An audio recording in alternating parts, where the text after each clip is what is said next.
परभणीतून आम्हाला न्याय मिळाला नाही तर आम्ही आत्महत्या करू असा इशारा सोमनाथ सूर्यवंशींच्या आईनं जिल्हाधिकाऱ्यांना दिलेला आहे। सोमनाथ यांची आई आणि दोन भावांनी आज जिल्हाधिकाऱ्यांना हे निवेदन दिलेलं आहे। न्यायाची मागणी यावेळेस त्यांनी थेट जिल्हाधिकाऱ्यांकडे केली आहे।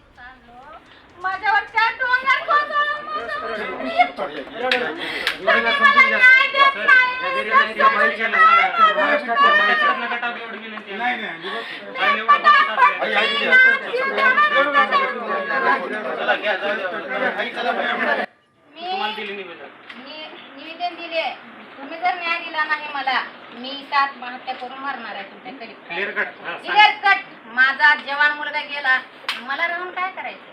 माझा सुख तुम्ही हिसकावून घेतलं सरकारने, मला दुःखाचे दिवस आणलो, माझ्यावर त्या डोंगर कोसळून